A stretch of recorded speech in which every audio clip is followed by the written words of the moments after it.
My dear friend, आज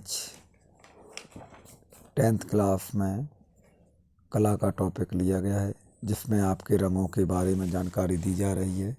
इसमें आप के जो रंगों का वर्गीकरण है उसको मैंने 3 भागों में विभाजित किया है। प्राथमिक, द्वितीयक और तृतीयक रंग हैं।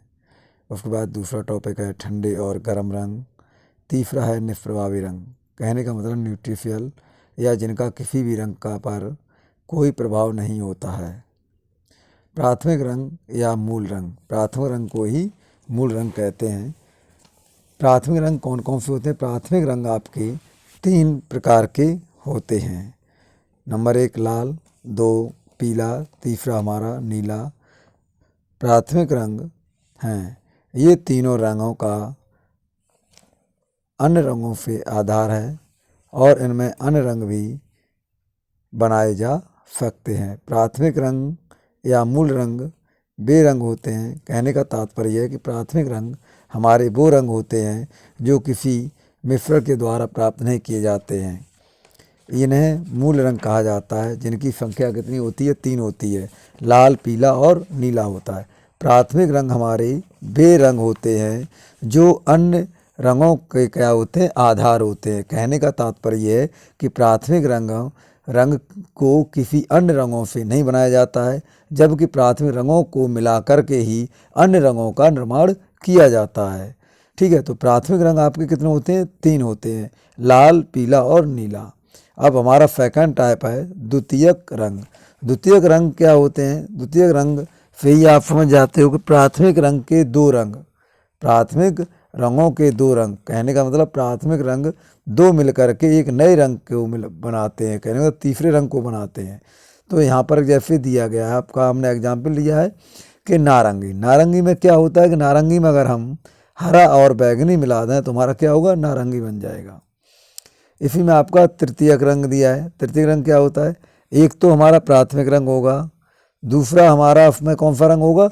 द्वितीयक रंग। कहने का मतलब प्राथमिक 2 रंगों से मिला करके जो हमें तीसरा रंग प्राप्त होता है, उस तीसरे रंग को फिर हम पुनः प्राथमिक रंग से अगर हम मैचिंग करा दें तो हमारा एक नया रंग बन के तैयार होता है। उसको हम तृतीयक रंग कहते हैं।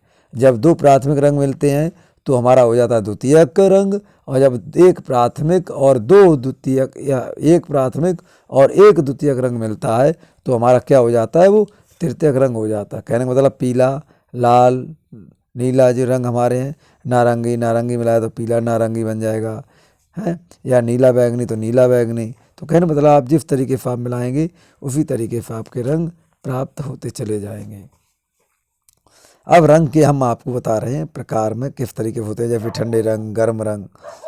ठीक है, 2 प्रकार के होते हैं, या तो ठंडा रंग होगा या गर्म रंग। गर्म रंग का मतलब होता है ऐसे रंग जो हमें क्या करें? उत्साह या उत्तेजना या प्रसन्नता का आभास कराते हैं, आप प्रसन्नता को बताते हैं, उन रंगों को हम क्या कहते हैं? गर्म रंग कहते हैं।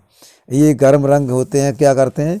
आकार और इनका क्या होता है? लंबाई में भ्रम हो जाता है कि आकार में लंबे हैं या उनका आकार कैसा है। ये गर्माहट या गर्मी का एहसास कराते हैं। जैसे आपने देखा लाल रंग को देख करके एकदम उत्तेजना आ जाती है। पीला रंग या हमारा नारंगी रंग देख करके आपको प्रसन्नता होती है, एकदम आंखें ठहर सी थम सी जाती हैं। अब ठंडे रंग क्या होते हैं? ठंडे रंग हमारे वो रंग होते हैं जो हमें या मेरी आँखों को ठंडक महसूस कराते हैं, या जिनको जल तत्व भी कहते हैं। कौन कौन से आपके होते हैं ये ठंडे रंग आपके 3 होते हैं। कौन से? नीले, हरे और बैगनी। कौन से होते हैं? नीले, हरे और बैगनी रंग होते हैं। इन्हें क्या होता है कि इनके अनुभव जो हमारा शांति का होता है, जैसे आपको आराम मिले या शांति का अनुभव कराते हैं, उन रंगों को हम ठंडे रंग कहते हैं। इन रंगों का प्रयोग कब किया जाता है? जब गर्मी की ऋतु होती है। कहने का तात्पर्य ग्रीष्म काल में ही इन रंगों का प्रयोग किया जाता है, और इन रंगों को बनाने में किस में करते हैं? कसीदे में प्रयोग किया जाता है। और ये गर्म और ठंडे रंग क्या होते हैं? एक दूसरे के पूरक होते हैं। अब आपका इसका अंतिम प्रभाव है कौन सा? निष्प्रभाव। कहने का मतलब किसी रंग का किसी पर कोई प्रभाव नहीं पड़ता है। जैसे आपने देखा होगा कि ऐसे रंग कुछ पाए जाते हैं जो हमारे कैसे उदासीन होते हैं। कहते नहीं ये आदमी निष्क्रिय है या ये रंग निष्क्रिय है, इस पर किसी का प्रभाव नहीं पड़ता। कौन सा होता है?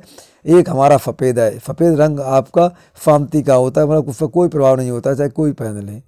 ठीक, काला होता है, काले में कोई रंग मिला दीजिए कोई फर्क नहीं पड़ेगा। स्लेटी है, उस पर ही फर्क नहीं पड़ेगा। भूरा है या ताबई है या हल्के पीले रंग। तो जो हमारे निष्प्रभावी रंग कितने होते हैं? निष्प्रभावी रंग आपके 6 होते हैं। आप यहाँ पर क्वेश्चन पूछा जा सकता है निष्प्रभावी या उदासीन रंग कितने होते हैं, तो आपका आंसर कितना होगा? 6 होगा। इसी तरह धातु रंग। धातु रंग क्या होते हैं कि धातुओं को चमक धमक उत्पन्न करने के लिए, ठीक है, कुछ रंग प्रयोग किए जाते हैं। इन रंगों को क्या होता है, धातुओं के कुछ तार बनाए जाते हैं, कुछ उन्हें क्या तारों पर लपेट दिया जाता है, और कुछ के हम क्या कहते हैं छोटे छोटे बिंदु रख देते हैं, जिससे क्या होता है उन बिंदुओं को हम क्या कहते हैं? मुकेश कहते हैं। और अगर उन तारों को हम लपेट लें तो हमारा कफब बन जाता है। यदि उन तारों का हम क्या करें, चांदी के तार के रूप में अगर हम बदलाव कर दें तो उसका क्या होगा? बादला कहलाता है। अब विरोधी रंग कौन कौन से हमारे होते हैं? विरोधी रंग होते हैं जो एक दूसरे का क्या करते हैं? विरोध उत्पन्न करते हैं, तो उनको विरोधी रंग कहते हैं। विरोधी रंग में आप देख लीजिए 2 के होते हैं। ऑफ्टवाल्ड वर्ड चक्र में प्रदर्शित किए जाने वाले आमने सामने के रंग विरोधी रंग कहलाते हैं। अभी ऑफ्टवाल्ड चक्र हम आपको दिखा रहे हैं, ठीक है। तो आपको क्या होंगे? विरोधी रंग। जैसे होते हैं नीले का विरोधी रंग पीला होता है। नीले का विरोधी रंग हमारा पीला होता है। क्या होता है? नीले का विरोधी रंग पीला होता है। नारंगी का आसमानी।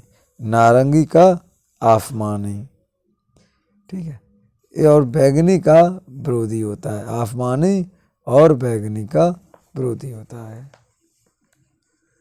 तो कहने का तात्पर्य यह है कि जो रंग होते हैं इनका चक्र दिया जाता है। इन रंगों को एक ऐसा चक्र होता है जिसमें प्राथमिक रंग और उसके द्वितीयक रंग उपस्थित होते हैं। इस प्रकार इस चक्र को क्या कहते हैं? रंग चक्र कहते हैं। रंग चक्र कितने प्रकार के होते हैं? रंग चक्र आपके 2 प्रकार के होते हैं। नंबर 1 वैज्ञानिक रंग चक्र। वैज्ञानिक रंग चक्र में आपके कुल रंग कितने होते हैं? 6 होते हैं। वैज्ञानिक रंग चक्र में कुल रंगों की संख्या 6 होती है। और इनके आमने सामने रंगों को किस तरह? लाल के सामने नीला, लाल, नीला, पीला, हरा, नारंगी और बैगनी, ये क्रम होता है।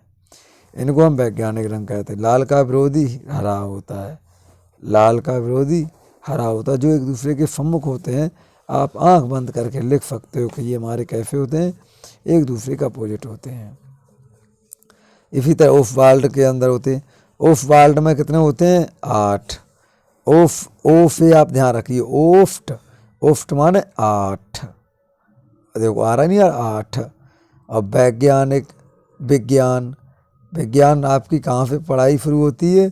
आप समझ सकते हो क्यों? 6 6 सभी कहते हैं, तो आपका क्या हो गया? 6। 6 माने ढह जाना। वैज्ञानिक लोग कभी ढहते नहीं ढहते, तो आप इससे अपना याद कर सकते हो क्या कि वैज्ञानिक रंग कितने होते हैं? हमारे 6 होते हैं, ठीक है। उस वर्ल्ड में क्या कहा गया कि जैसे मान लो हमारा लाल का हरा, बैगनी का धानी, पीले का नीला, नारंगी का आसमानी। तो इस तरीके के एक दूसरे के सामने, या जिसको हमने बताया था आपको मैथ के टॉपिक में कि हमारा जो सम्मुख कोण होते हैं, सम्मुख कोण या सम्मुख जो भुजाएं होती हैं, ठीक आपके उसी तरीके से क्या होते हैं? फीफा विमुख कोण बनता है। फीफा विमुख कोण की जगह पर आप मान लीजिए आपके रंग होते हैं, उन्हीं को हम बोलते हैं।